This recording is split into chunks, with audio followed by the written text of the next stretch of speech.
Thank you to our three sponsors for supporting our podcast.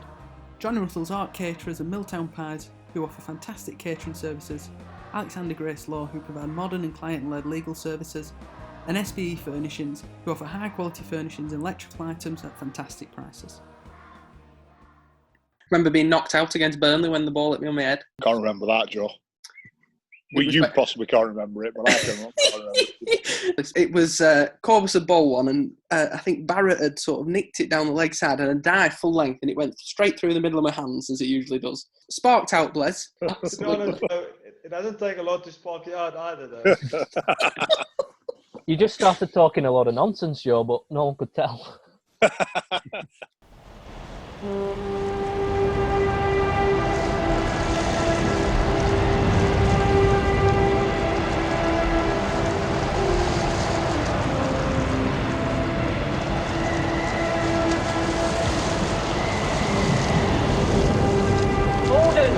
Gordon, send more house to save the house.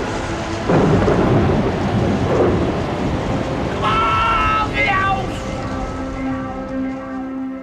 Hello, welcome to the Housecast. This is one of a number of episodes that we've done over the past few weeks. Today's episode is a slightly special episode, I would say, in that we're going to be discussing the 2014 season when we won the championship. I have three guests that played in that season, all legends.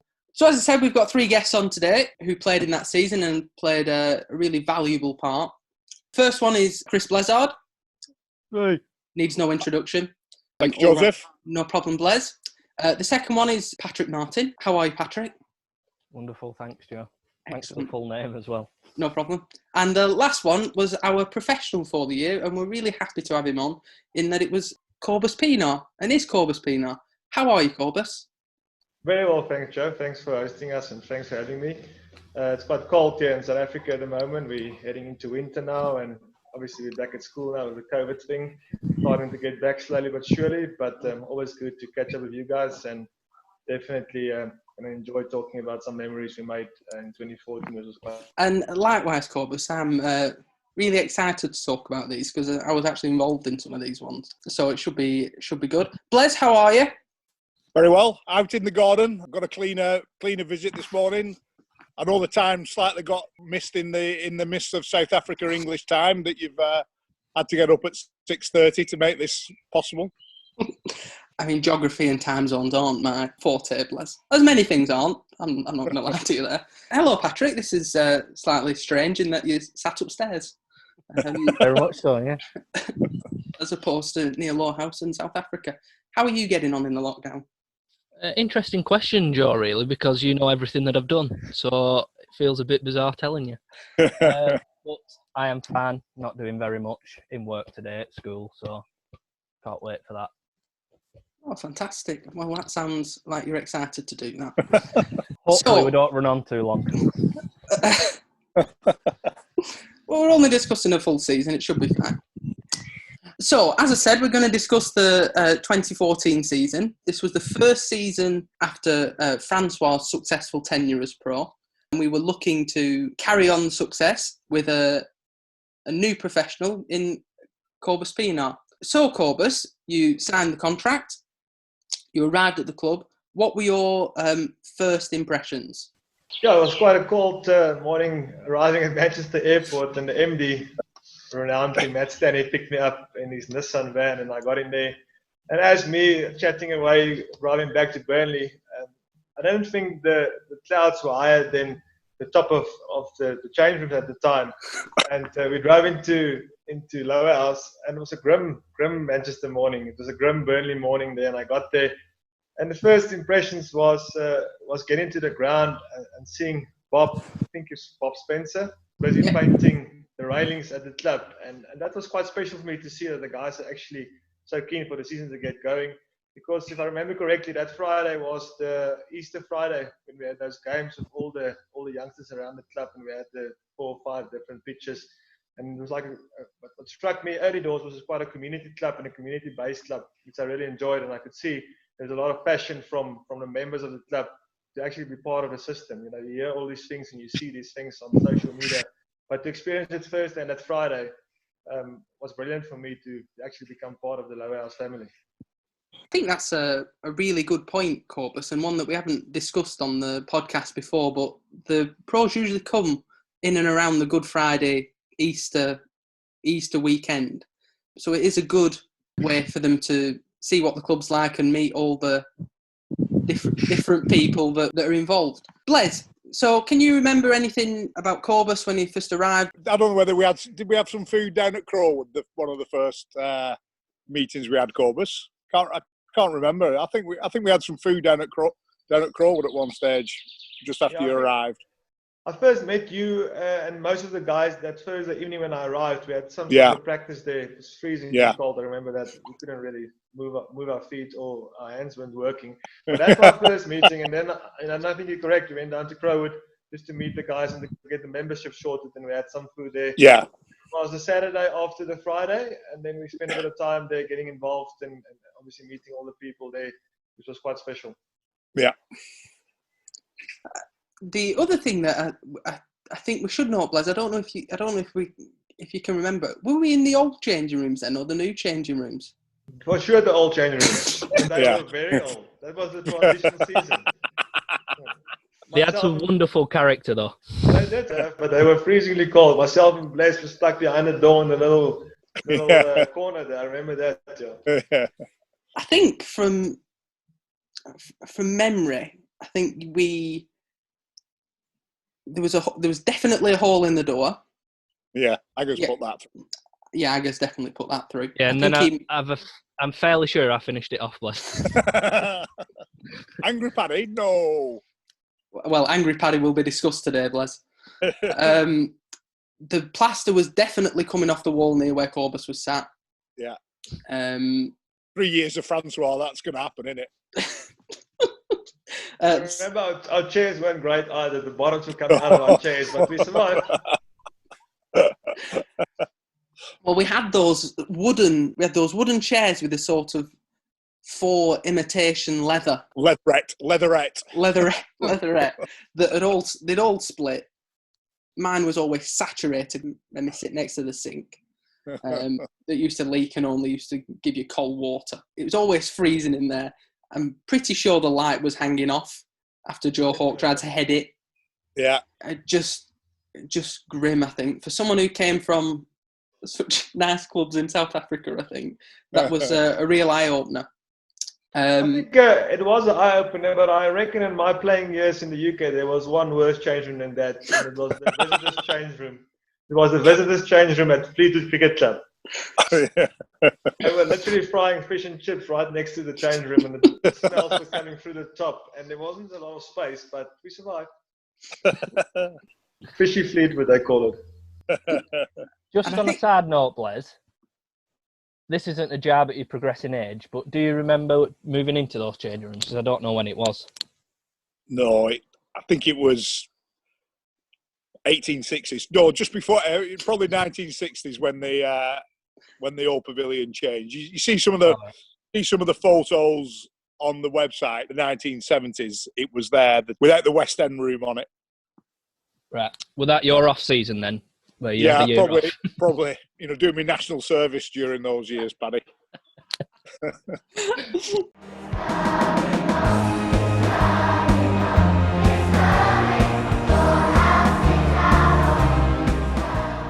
It was a very cold start to the year, and our first game was against Church. Now, we were obviously really confident for the year. We just signed a brand new professional who came with brilliant stats. I would say the players at that time were at the top of their game.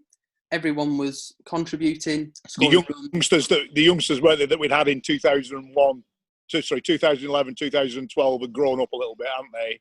In terms of matured and knew what they were doing. Yeah, I think that we would have been maybe 18 or 19, 20 were 20 at the time, I think. I was certainly at university, the second year of university, so I'd have been 20. Yeah. We played a couple of friendlies, Cobus. Can you remember what you thought of the team? Any particular standout players? Yeah, my thinking going back to that was obviously the Thursday night, seeing the guys and seeing the culture around the club and things. I was super excited and super impressed in terms of the quality of players that we had. But if you remember correctly, we were very poor in our pre-season friendlies, and first two, 3 games. I remember the season. The structure was quite funny. How we played, not home and away. We played sort of Church very early in the season, both games, and I think we lost both, if I'm not mistaken. And we lost against Rottenstall in between on that game we never should have played. We only started like 4 o'clock. Yeah. And ours came and Brett Pelser beat us, and we were poor. We played against that one side from Manchester. I can't remember the name in a friendly. We were also poor, and I remember in that same change rooms after the second loss against Church. I don't want to run the whole podcast ahead, but Blaise put us down there, and it was the first time he really spoke, and he spoke quite hard words, and he said that what we're doing is not good enough. And that sort of changed the whole system where we went from there, because that time it felt like for me, from coming outside, I know the wickets were difficult and the conditions were tough, but we were just not gelling as a team at the time. I think it was quite new, and that was a thing that stand out for me, how we turned it around from that poor start to have the unbelievable run. And I think I remember correctly Blaise's words there. We just said that's not what Lowerhouse stands for, and the way we played, especially the second game against Church, we were just going through the motions. It was almost myself also. I bowled terrible my second spell there, and we went for 6 and over at the time. And if you look at the end of the year stats compared to the start, we were just not there, And I think that was a massive culture change for us, and a collective decision to be better, and to be better as teammates and as Lowerhouse first team cricketers. And that was a big change for me after actually a bizarre start in terms of our warm-up games and our first three games. We lost the first 3 of 6 games that season. We lost, as you said, both games against Church. Levi scored a century in the first game, and then you were hit for 6 in off the last ball in the into the road. You're right. Into the rhythm. You can say it happens. Didn't happen a lot. There's not a lot of guys who can say they got it right, but it did happen. It did. And the other thing I remember from that second Church game was Finchy, after we'd gone through everything that Bleazard said, how we were trying to be better. And Finch just said, "But Cobus, you just got a bowl short there." and that rip. But you are right, from the culture did change from there. And I think that we then started to think more like a professional outfit. Certainly we started changing the warm-up, because I think we played football before that, but then we had a really structured warm-up and sort of fielding drills as well. And I think Blaise was quite a big part of that as well. Can you remember the thinking behind it, Blaise? Or no, it was a bit strange, wasn't it? We just struggled at the top of the order. We just didn't get runs quickly enough, did we, in that first sort of 5-6 games? Although you look at some of the scores, they were all the first game against Church, we ended up getting, I don't know. We got 253. Did we? Well, yeah, but we should have got a lot more. I can remember. Yeah. We the wicket, it was dead and nice. It just came on nice, and we just didn't get enough. And we did that the first 5 or 6 games. We were just trying to find the right tempo for the innings, and against different oppositions on different tracks. And I know that we had a bit of rain the second game, and the wickets changed, don't they, with the weather during the week. But we just couldn't find the right tempo somehow, and we just kept going through the motions, going through the same sort of thinking process where we needed to change it up sometimes and make sure that we attacked a little bit earlier at the top if we needed to.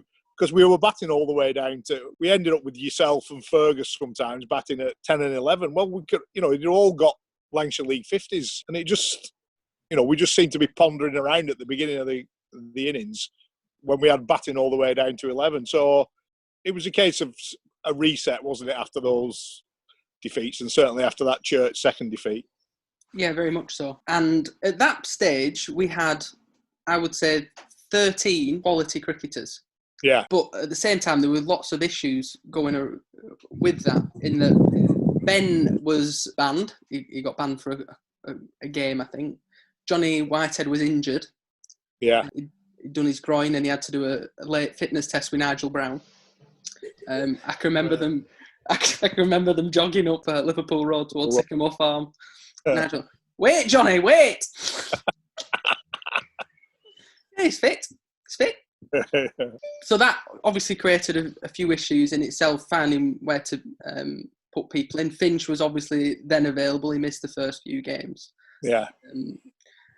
So trying to find the right balance of where people should go and where people should fit in that batting order, I think took a little bit of time to do, but I think we did eventually get it right. In the midst of those first 6 games, we did have a really big win against Todmorden, where they had Michael Nesser as pro, and Bleazard got 40 odd that day. But again, we probably came up short. We were all out for 170, and they probably looked like they were going to win it until Cobus came up and got their pro out with a really big wicket. Can you remember anything from that game, Cobus?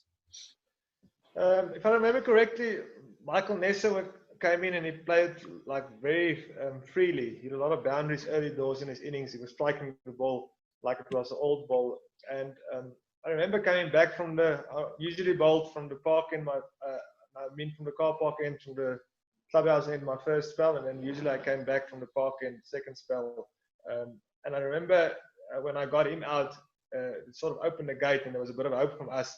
And I just remember getting a couple of wickets there because the ball was starting to tail back late in the afternoon there, and they were under pressure there, and obviously hitting them LBW and bowled after Nesser's wickets would open the gap for us. I think they were cruising. They thought the game were over, and I remember Sutcliffe, with his surname, the captain there, was walking around the field as if they've won it already. They had the left-handed opening batter also, was a good player, and they were like walking around the wicket, around the pitch there, and the game was sort of in the pocket for them, and we managed to change it after Michael Nesser's wicket with a couple of early wickets there.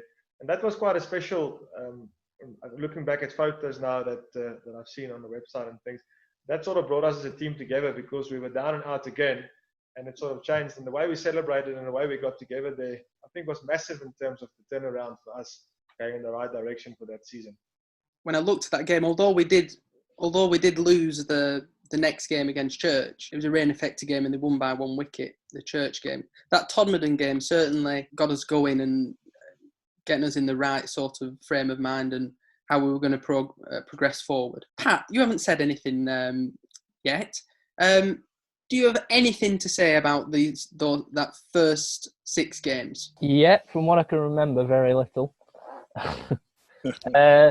No, I'll go straight to the Todd game because we were just talking about that. Games like that are always good momentum shifters, aren't they, really? So they can get a team going in the right direction when it's a close game or a game that you get a bit out of jail of. But I think it's always going to be a struggle when the weather was like it was. It's so unpredictable as to what the wickets are going to be like, how they're going to perform. But yeah, that game at Todd really changed things around. It's just a shame Cobus didn't get his 5 wickets that day. I reckon my granny could have caught that ball with her eyes closed, but Paddy managed to miss it. But it happens. Yeah, it was really stronger. Really windy that day. Who did you drop? Who did you drop there, P? Was it the pro? I can't remember. Weren't as bad as the Phil Hayes one, were it, Paddy? No, it was Sav. It was quite possibly Bleazard. It was Sav. Because Oakley got him out of ball later, I think. I think there were another one that season against Nelson. We didn't bowl them out. But we can come on to that later, where you dropped a coat and bowled, I think. Sorry, P. Yeah, don't worry about it, Joe. I mean, you've never dropped one, have you, off me? Well, geez. I'd have 700 wickets if you had. Hey, Blaise, these things happen, don't they? Occasionally, Joe. Only occasionally for you. I'm not Alan Knott. Not Alan Partridge behind stumps. So, after that Church game, we changed a few things. We changed the warm-up. We then went, unbelievably, we went on a 19-game winning run. Started with the Colne game, where we got 270, and sort of just progressed from there. Cobus was coming into his own. He was starting to understand the wickets, certainly when he was bowling. Probably didn't quite get to grips with the bat, as we might have hoped, but the wickets were soft and we just kept bowling people out. Ted, the second half of the season, we just didn't let sides get any runs, did we? So, I think hardly anybody batted. Yeah. And we were only chasing scores of 100, 110, 120, 130 for the rest of the season. They were the maximums, and we chased some really low scores, didn't we? Yeah, I mean, I think for 5 weeks we were finished by 5:30. Yeah. consecutive. Yeah. We bowled Rami out, we bowled Rishton out. I'm just going to go to probably the important game in that start. After the Con game, we played Burnley. Always an important game, Blaise. Because usually it doesn't matter how you're playing at the time, or it's just how it is on the day, I think. They had a few of the stars playing. David Brown was playing, and obviously Holty was pro. But we did manage to bowl them out. Cobus, can you remember anything from that game? Was that the game at Burnley? Yeah, the game at Burnley, yeah. I remember that. I think what they said now about the low scores were definitely quite relevant in that season, because after our start, I think we were quite ruthless as a bunch, and we realized that we had to make good decisions to get results, because we were sort of behind the pack after the first sort of 3-4 weeks of the season, and that made our thinking change. I remember if we won a toss, we looked to bowl first, and to be sort of ruthless was the word that we used, and it came to mind for us there in terms of points and in terms of chasing as little scores as possible. And that was the same there. I think I remember Yorker that I bowled to David Brown early doors, got the wicket that got us going. And for some reason, I know the rivalry between the two clubs, and it's brilliant. And I got mates who played there over the time. And it's great to have two such strong clubs in the Lancashire League in one town. And for me, for some reason, I always enjoyed playing against them. I think it got the best out of me. Personally, looking back at stats, my 2 seasons of you guys, my games against Burnley was definitely standout games in terms of my personal performances. And that was always good to play against them and to measure yourself. And I think that was a big thing for us in terms of beating them convincingly there after we sort of changed things around, and to sort of have that belief that if we can be that star-studded side at their own ground, at their own turf, there's not really anyone else that we should be worried about. We can just go from strength to strength. And we all chipped in. I remember it's always tense games, and there's always a bit of verbal abuse from the side and things. But that's brilliant, and that's what makes amateur cricket in the Lancashire League so special, to have close to, I don't know what the exact numbers is there, but it's always a good crowd there. Lowerhouse and Burnley play. And that's the things that I will certainly remember, and I think that's the things that you guys are still there live for every season. Yeah, absolutely. I mean, this was, I would say, one of your best all-round performances. 6 for 22 or 14 overs, and then so was home with 40 on and out. One shot in particular I can remember is you pulling Cole Heyman off your nose for 1 bounce 4 to get us closer to the finishing line.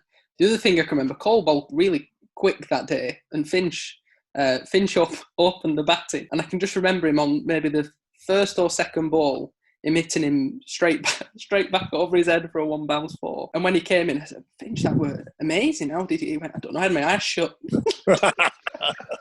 Typical Finch. Of Cole Heyman is definitely as quick as an amateur bowler that most guys have faced. He's definitely bowled close to 90 clicks at times. Sometimes the action might have been a little bit skeptical. In terms of the action outcome, it was quite sharp at times. Oh, yeah, absolutely. Very quick. But that was a great win. P, do you have any thoughts on that win and the kind of start from there? Well, I can remember being either next in or next but one, and not looking forward to that. I think there was me, Charlie and Fergus left, and obviously Charlie not really bothered, but me and Fergus were just sat there shaking. Luckily, we didn't need to go in. They're always great games, aren't they, against Burnley, more often than not. They're either really close or someone absolutely batters at someone. So, close day, that one. Luckily, we came out on top, but a strong all-round performance from your pro, and that's what you really pay them for, isn't it? To win you some games where the amateurs struggle. I think, as I said, that was one of Cobus's best performances for me, and it really highlighted that we had a high-quality performer. And I think after that game, we really got in our stride, and we started playing really well. Join us, stand west in tight hands. Worsley Cup still gleaming, years without a cup, never stopped us dreaming. Welcome to Stories with Stan. Talk about Higgy if we get a chance, but Higgy, another one, the funniest guy I've ever played with in a change. Brian has 8,000 Lancashire League runs under his belt, second in the all-time charts for Lowerhouse run scorers. He's a couple of dozen ahead of me, although he did play 200 games more. Now, of course, Brian's still watching. He's in his 70s. He watches us. I'll never forget the tears rolling down his face when the cup was presented in 2004 to Matthew. And he's one of my best pals. And he means a lot to me. He means a lot to Lowerhouse Cricket Club. But that won't stop me from having a bit of a laugh. As a wicketkeeper, Brian's forte was stood back, the leg side catch. He was more than adequate stood up, but the leg side flying catch was his speciality. In those days, once the ball had passed the batsman's backside, most wicketkeepers would watch it go down to long leg. We played with long legs in those days. If Ben Heap and Francois Horsbrook are listening, you might want to try that these days. Because a long leg on the boundary edge can stop 4 byes or 5 wides. The modern genre, long legs aren't often used. I think, Jez, when you were captain, if some bowler said, I don't want a long leg, who can we put there? You'd probably have said, I've solved that problem. You can go and field there because you're not bowling. Brian had a very acrobatic style with this leg side catch. As I say, the ball would pass on the leg side, sometimes quite wide because there were no leg side wides in those days and you had to bowl a monster of a wide to be given a wide. And Brian would run and dive, arms outstretched, and catch the ball 3 to 4 feet off the ground, entirely parallel to the ground. And it was almost as though time stood still for a couple of seconds as he took this catch. There was no momentum. The ball hit his gloves. He's levitating off the ground. And then it was almost as though somebody pressed fast forward and he just crashed to the deck. Catch held. Noise recorded at Jodrell Bank. A couple of the tallies had flicked round in the scoreboard because of the resonance. And we all absolutely rung to him, patting him on the back. Modest as ever. Brian would say something along the lines of, and he'd stand there, his cap had gone skew with, he'd have mud and dust in his moustache. Something along the lines of, no problem, lads, I had it covered all the way. The next game that I want to discuss is the Enfield game at home. Again, the weather had been terrible, and they had Werner as pro. Great off-spin bowler, always tied you down. And the kind of notable thing that I remember from this game, Bless, is that you batted at 10. Yeah, we were sort of like, we were 8 for 54, weren't we? Yeah. And it was one of those days where Stanley and Charlie's, always, when we lose quick wickets, it was to get, one of our more defensive batsmen into the order, wasn't it? In that sense, sort of like, yeah. So sometimes promote yourself, Joe, and Fergus sometimes, and then Paddy, and it was to try and sort of like spread out myself, Orky, Charlie, and try to get ourselves back in the game by batting balls rather than trying to score runs, and to get to halfway, maybe for 4 or 5 down rather than try and go guns blazing and then having to do that at the back end. So I think we promoted people above where we wanted to be at that stage, hadn't we? Yeah. Can't quite understand how Declan got in front of me in that scheme of things. It didn't sort of like, the flashing blade going into to play dot balls wasn't. He did all right though, Bless, that day. He did brilliantly. But if you're going off that sort of rationale of why we changed the batting order, then I just found the scorecard as well, Bless, and Orky went in before you as well. Yeah. Now I think I actually remember why was that. I think this was the first season that there was a reduction in overs that people could bowl. I've only just remembered this now, but I think we were waiting for Werner to finish his overs because they thought they were going to bowl us out. Yeah, possibly. So we're waiting for Werner to bowl out and to send Blez in. Yeah. And he had a fantastic partnership with Deck and another great partnership in the Cup as well later on, I think Blez. Yeah, I think we'd sort of like, obviously, the plan had gone awry a little bit because Werner still had quite a few overs left when I went out to bat. And I think we just decided that between myself and Declan that I'd take Werner and let Declan bat at the other end and try and get Declan's confidence up in that way rather than to try and think about smashing Werner, which wasn't necessarily the greatest thing to do on that pitch. And it worked well. I mean, Deck batted extremely well that day. And I think at that point we thought we were going to get a good player for years to come. Unfortunately, you broke his finger in a warm-up, Les. But we probably won't discuss that bit. A bit of a shame that the overs were restricted to the bowlers, because I'd have really enjoyed watching Cobus bowl 25 every weekend. I'm already down from 6'3" to 6'1". I would have been 5'11". I'm sure you'd have really enjoyed 50 over weekends. And again, we restricted them really well. Fur got their pro out, LBW, that was a very thick inside edge. It wasn't out, and Adam Bracewell was mad. But again, you need that sort of luck when you're going to win leagues. Obviously, I didn't appeal, Blez, because I didn't think it was out. You have to take every pro's LBW with like it's Christmas, don't you? Because you very rarely get them, do you? Yeah. No, absolutely. And I'm glad we've discussed LBWs, because that will sort of lead us on to another LBW later in the season. So again, a massive win. We're now on a bit of a roll, being really confident. But as Cobus alluded to early in the podcast, it was a really strange season. It wasn't sort of split. So you didn't play everybody once and then everybody again. It was a really strange split. So you ended up playing teams straight away, maybe 2 or 3 weeks later. The next game was against Burnley at home. Again, a massive game, because they had picked probably their best team, except for maybe a couple of players at the time. And we were obviously going in with confidence. We had no deck at the time was playing well, and Johnny was playing well. Can you remember anything from the home game, Blez? We batted first and got 200 odd. Can't remember much about the batting. I know we got a decent score against them. I can just remember our bowling innings. It just sort of seemed like we got wickets after wickets after wickets. We got on a roll and just bulldozed them right in the middle of the first 10 overs. We just kept getting wicket every over, it seemed like, or 2 wickets an over. And they get to 100, and that was because I think Coleman got some near the end. We had them sort of like, again, 7 or 8 for not very many at all, did we? 7 for 37 we had them for. Yeah. I mean, Ben batted really well in the first innings, and some great additions at the end of our innings with yourself and Hawkey and Deck batting really well. But as you say, the bowling innings. Cobus, I'll bring you in now. What can you remember from that day in terms of our bowling innings? I remember at home, must have been that year that Chris Holt nicked off to you, and he stood the first one, and literally like 2-3 balls after that, he nicked it again. And we got him. I remember I got him out sort of twice in the same game.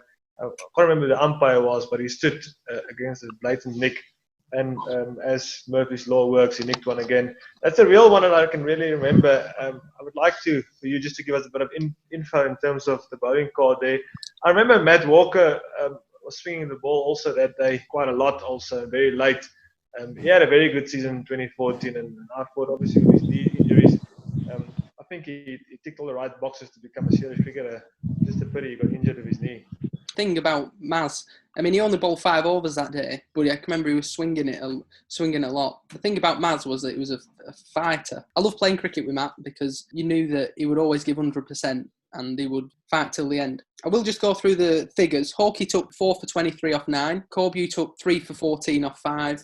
Matt was none for 19 off 5. Ferg none for 12 off 6. Pat, you were 2 for 24 off 7, and Ben took 1 for 13 off 3. But there was a middle spell that Blez alluded to where Corb and Hawkey just sort of blew through their top order. That game, Corb bowled extremely well. Hawkey bowled really well. And at that point, I would say, I started to think that, Pat, you bowled all right. At that point, I would say I was really starting to think that we were going to go and win the league. I didn't think that we were going to win it quite as emphatically as we did. But things just started to gel then. I think the quality of the players that we had and just how the group was coming together. We started hammering sides, didn't we, really? Yeah. Proper drilling them, not sort of, getting in close games. We had, maybe 1 or 2 close games after that, but more often than not, we were just absolutely drilling sides. I think the fact that we did have a settled 13 sort of thing helped as well, didn't it? That there weren't masses of changes every week. Because having a settled side does really help, especially in league cricket where you can get a couple of wins and you're on a nice run, and it's good to get going. I've said it a lot through the bits that we've discussed of past past seasons. It's about getting, once the confidence is up, less thought needs to be taken. It just, one game seems to follow the next game, and you don't appear to have done anything massively different from that first 6 weeks. But then everything just sort of starts on the bandwagon, and everything just keeps going downhill, and you just steamroller inside. It was a brilliant back end of the season to play, because you just never thought you were going to get beat. I'd agree with you on that, Blez. At no point during that run did I ever think we were going to get beaten. Through the Cup's runs in the semi-final of the Worsley Cup, and then when we got to the final of the T20 as well, I just didn't. You were right. I didn't think we were going to get beat. So come and join us. Stand west in tight hands. Worsley Cup still gleaming. Years without a cup. Never stopped us dreaming. Welcome to Stories with Stan. 1985, we're playing at Nelson. Brian's got 4 victims. The professional Curtie Azad, who could be a grumpy old soul. He's on 5 wickets. So Higgy's 1 victim off a collection. Curtie's 1 victim off a collection. The ground's absolutely packed. They probably have taken each the modern day equivalent of something like 300 quid. Up goes the ball. Curtie bowls it. Up it goes. A big, almighty big hit, but the ball goes straight up in the air for miles. It's dropping between Curtie and mid-off. It's a bit of a hesitation who's going for it. 1 or 2 other fielders are converging on it. Then all of a sudden you hear, mine! And Higgy comes running from outside, from the back of the sticks, running down the pitch, elbowing, pushing people out of the way. He's having a stiff catch. He told me later he could hear people reaching into the back pocket for the collection. He gets to the ball, but his arms are outstretched. It's not quite a dive, and unfortunately, the ball goes straight through his hands. And to make matters worse, he's mid-stride, and as the ball hits the deck, Higgy half volleys it into the bowling green wall. Everybody is dumbstruck. Curtie Azad doesn't know what to say. I think I'm the captain that day. I'm stood with my hands on my hips, trying to take it all in. Some are giggling, trying to suppress it. Others are equally dumbstruck. And Higgy turns round, obviously feeling a bit sheepish, simply said, I had to go for it. Nobody else wanted it. And as he said that, there's a trail of bodies down the wicket that he stepped on, trampled over and pushed to one side to get there. Another game that I'd like to mention that was a Lancashire Cup game that I really strongly dislike that cup, Bless. But it was a game against Hayside quite early on. Remember that? First time I've ever seen a professional barracks. Yeah, so but by the opposition captain that was sat on the top side. So Cobus had bowled, he was putting his jumper back on. I would say after Cobus had finished bowling, he was always slightly lethargic in how he went to put his jumper back on and his attitude to fielding. Great fielder, never saw him drop a catch except for this one. And the reason for it, exactly. The reason for it was because his jumper was over his face at the time and he had his cap in his hand. He managed to get his hands on it but dropped it. And then their captain and their players started barracking him from the sidelines, which made Cobus extremely angry, threatened to hit people on the heads and stuff like that. And we were bowling them out really cheaply, and their captain came out and walked to Chaz and apologised. Was that the game when Shadi van Skalvik was the pro for Hayside? Yeah. Yeah, I remember that. Yeah. I was guilty. I should have got my jumper on earlier. I made a mistake, but there was no reason for me to have a go from the side. Do you remember the Haslingden game, Joe? Are you going to mention that Haslingden game? The Haslingden game away, Blez. Yeah, when we bowled them out for just over 100. And yeah. I don't know who got it was one of those, we must have been 50 odd for 2, something like that. So me and Charlie were just getting ready for a shower, thinking there's no chance we're going to be needed.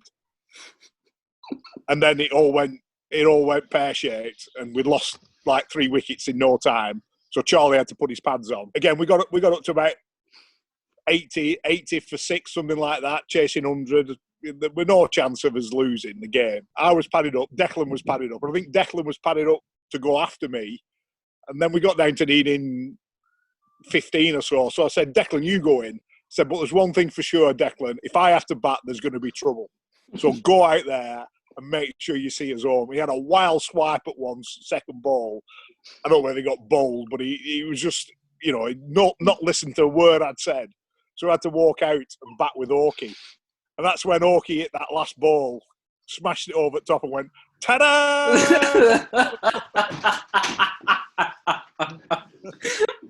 Do you know, I've forgotten he'd done that, Liz. Wasn't that the game when Brendan Batsman got the LBW and he was having that go the umpire in proper West Indian? Yeah. What did you say again? What kind of stumps you playing with? Remember that? I mean, to be fair, the LB hit him on his chin. I don't like this that you go against us with all the LBW shots. Shit. It's supposed to be on our side. But that's the thing. But that was the thing about the league at the time. Well, still is, I guess. Their pro had been giving out LBW, so it was absolutely 100% nailed on that you were going to be giving out LBW for anything that hit your pads. I was walking around at the time, as I usually do, and I was stood side on, and that one must have hit you on your hip. And finger went straight up. No qualms about it. That was out, apparently. Do you know, I'd forgotten about that, Bless, about the hockey. Ta-da! Ta-da! He came out, didn't he, and said, I don't know what I was thinking. I mean, we just carried on. We just carried on hammering teams from there. And I don't really like saying it, but we did. There were kind of really nondescript games. Well, it was strange. I think we played Bake Up. Did we play Bake Up away? Or was it away when they got at home when Farragut got 100? Was that at home? Home that place. Home. And they didn't get that many for saying that their opening batter got 100. 180 maybe, 190, possibly something like that. 184. Right. And I think Charlie and Ben just went ballistic, didn't they? Just 70 odd and 90 odd. You just one of them games where you thought we've let Baker. They were near the bottom. We've let Baker get 180. Their pro, was it Hasib? Their pro that year. Yeah. Mm-hmm. A decent bowler, weren't he? Not the greatest. Didn't look like he were going to get hundreds of runs every time he batted, but all right. But very good bowler. You thought if he gets on a roll, we're in with a chance. Johnny gets out early. And then Ben and Charlie just flogged them all over. It were another 25 overs. Did it go to 25 overs or so to beat them? Yeah. The 36 overs. Right. Ben got 90 odd. No, it's all right. Yeah. Ben got 90 odd. Chas got 70 odd. Remember that game as well, because I think Johnny wasn't struggling, but not getting his big scores that he usually gets. And he absolutely smashed Dave Warren first to second ball, I think. Of his, and hit it so hard. Their fielder at mid-on hit his hand and popped up and caught it. If it had been scoring runs every week, that'd have gone for a 1 bounce 4. And Johnny scored his runs that year as well, and did really well. But I can remember that game. But Chas just said, I'm going to up at batting. Got 70 odd. He batted so well. I can remember him driving their pro through the covers for 4. Absolutely. I do remember their pro as being a phenomenal player of spin, though. Go on, P. Talk me through that. Did you get him out twice? I might have got him out that day. Yeah. Caught and bowled, actually. I think it may have been the day Jez said it was the best catch he'd ever seen. That one you don't dive right across. Yeah. Oh, yeah. That's the same season that I dropped one that was underarm to me and caught that one. Which perhaps says a lot about that. But I can remember from that day, we were really sort of poor and slow in the field. We didn't bowl particularly well, I don't think. I mean, we did all right, but we'd been bowling teams out for fun, and that game we were just a little bit slow off the mark. I think we bowled well at Tim early doors, and he'd struggled, hadn't he? And then he just went, he just got into his stride a little bit. And it's happened a few times during that season, didn't it? That, like he's an opening batter, but there were a few times where players who'd not normally got runs against us, or lower order batsmen got runs against us. It just seemed a bit strange, We'd blow away the top order sometimes, then we'd struggle with 7, 8, 9, 10. A couple of times it came back to bite us, particularly in that next period of the semi-final of the Cup, the 2020 final, probably where we didn't obviously win more than what we did with the league. We just struggled at just dislodging batsmen that we normally had no problems with. I'm not 100% sure why that happened. No, I don't know. Cobb, what do you think? Yeah, to the back end, I think sometimes when we were so far ahead of the game, we sort of switch off. And then, let's say, sometimes we didn't manage to finish off games which you would like to. I can't really put my hand to it, but I think it's a little bit of complacency also that creeped in there because we were playing such good cricket. That thing sort of just happened, and we were just better than the other guys around us at the time. And I think our belief was so strong, but I think complacency is the right word there. We sort of felt like we could have finished guys off a little bit more. We were almost expecting it to happen without really putting maybe not a lot of thought, but a lot of energy into it. We just thought, all right, well, we've got too many for them anyway, so they're going to struggle to. This guy's not got runs against us before. He's going to chip one up, or we're going to bowl a decent bowl at him that's going to dislodge him. And a couple of times it just came back to bite us in those cup competitions as opposed to the league. Again, maybe it's the fact that Cobus was bowling so well and putting them under so much pressure during the league games that when it came to 10 overs, trying to spell our bowlers, spell our sort of most attacking threats, and bowl them 3 or 4 overs at the beginning, then bring them back again. And perhaps if we'd have gone for the throat earlier on, we might have won both of those games by bowling the sides out.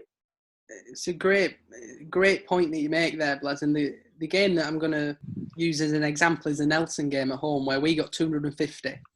Hawkey got 60 odd that day. Kobe got 40 odd. But Hawkey hit some massive sixes in that last over against Tomo. But they finished 204 for 9. Just didn't quite finish it off. Meady got 50 that day. Did he? Yeah, he got 60. He got 69 batting at 9. Incredible. When you look at the scores towards the back end of the season, there were people who got runs against us that never used to get runs against us, even when we were having poor seasons. They came back to not haunt us in that sense, but cause us problems when they shouldn't have done. And I think it's something that still happens now a little bit, Blez. Yeah. We do still switch off. When essentially the games we switch off and don't quite. I know we said that. We have said that a lot. We switch off. I can't. Who are we talking about switching off when we mention this? And sometimes I just nod and agree in the changing room. Who is switching off? Yes, sometimes we let something go through the field, or we have a bit of a misfield, or we drop a catch, or does it come down to sometimes bowlers trying to do too much? Does it sometimes come down to bowlers trying to overthink what they're doing to the batsman? As a batsman, everyone is we're all batsmen. We all know that, the worst thing you can do is try and do too much as a bowler and, give people freebies. And I think sometimes we are a little bit prone to trying too much against batsmen that aren't as good as we think they are. I don't know. What do you think, P, as an amateur bowler? Well, that day I dropped him in the last over, so I can't say much. Yeah, that's, I think even if you watch Test cricket, international cricket, there's the amount of times you see a 9th, 10th wicket partnership that's 20, 30, 40. Yeah. And you're talking about people with 500 Test wickets can't get them out. So I think it's just a bit of a sort of nuance of the game that happens quite regularly. A partnership. And if a team's, I think there was something like 100 for 8 that day. Yeah. There's always going to be one partnership. And I think it just conveniently for them occurred at 100 for 8. If I can come in here, I think important thing is that what I was trying to say now, obviously looking from the other side, from a coaching point of view, these things do happen.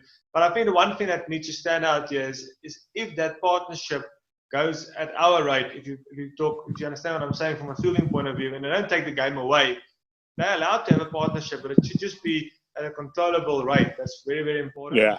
I fully agree with Blaze, and I've also been guilty in my playing days that your best ball who gets out batter number 1, 2, 3, and 4 shouldn't be any different for number 9, 10, and 11. And sometimes as a bowler, you try and bowl them out and you go straight and you go fuller. And if you think about it, if you go fuller for a Yorker and you miss it, it becomes a leg stump half volley that any Tom, Dick, and Harry can hit for a boundary. And I think that's where I fully agree with Blaze in terms of having the same principle and the same discipline.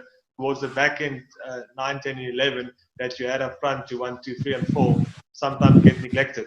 I do think that's right. When I talk about switching off players, I think it's more of a collective lowering of intensity. Yeah, I mean that's gonna happen at 108 for 8, though, isn't it? Yeah, absolutely. Normally you're expecting, most times you're expecting that to be over within 2 or 3 overs, aren't you? So you do relax a little bit, and you do think, well, things are going to come to a close fairly quickly. And I agree, perhaps you shouldn't do, but like Paddy says, that happens a lot in first class test match cricket. So that's something difficult to keep that intensity up at that stage, isn't it, really? Yeah, absolutely. When the win's essentially a foregone conclusion. Yeah. I mean, ultimately, at the end of the day, Blaise, it's difficult not to switch off when you're fielding because you are literally stood in a field. Yeah. And you could have points where the ball don't come to you for 2 hours. So, I mean, if you were just stood in your garden for 2 hours, you'd switch off. Yeah. Which you probably shouldn't do, but you can't help it, can you? No. Just standing there. It's just when we have these discussions, or when you sit in the dressing room and you say, not that somebody's beat you, they didn't beat us, Nelson didn't beat us, but it's just frustrating, isn't it? And you say the first thing that comes into your mind that you've lost intensity. Well, yeah, you have, because Richard Mead's got 60 and somebody else at number 11's got 20. You sort of do get frustrated. You do lose intensity when that happens. But it's important, I think, to try and identify where that starts. And I don't think it starts with dropping the intensity in the field. It doesn't start with people relaxing, although it might do with, in some senses. It's more to do with the plans that you have as a bowler or as a team coming together and saying to whoever's bowling, yourself or Joe or Cobus, and saying, look, let's just have a quick reset here. When he's got to 20, he shouldn't be getting any more than this by us doing something different. We should go back to plan A and, defend if we need to defend against him. But like Cobus said, just slow the thing down, slow his progress down. Because from memory, he got 60 and he was getting boundaries. It wasn't, we were perhaps too attacking in some ways to try and get him out. I mean, the intensity thing doesn't help either, does it, Blaise? When you look round and Johnny Whitehead's doing his press-ups on the side, or Oakie's spinning around at fan leg. No. That win against Nelson started a very big period of games where we essentially steamrolled teams. Yeah. We were home very early. I wrote some of those down. Just after the Worsley Cup defeat and after the 2020 final defeat, and you thinking, are we on the sort of cusp of imploding a little bit? Because they came very quickly after one another, didn't they? They came after one another very quickly, didn't they, during that part of the season? And things could have gone wrong, but we just steamrolled sides after that, didn't we? I wrote it. We got 139 again, which wasn't great. Then we bowled them out for 33. We bowled Nelson out for 67. We bowled Rishton out for 81. They were just straight away, games that we'd won in the first innings. Yeah, it's a bit like the old wounded animal, weren't it? We had a bit more of a point to prove, I think. Yeah. But it could have been easily gone the other way, couldn't it? We could have thought, we've lost that. What's the point? Yeah.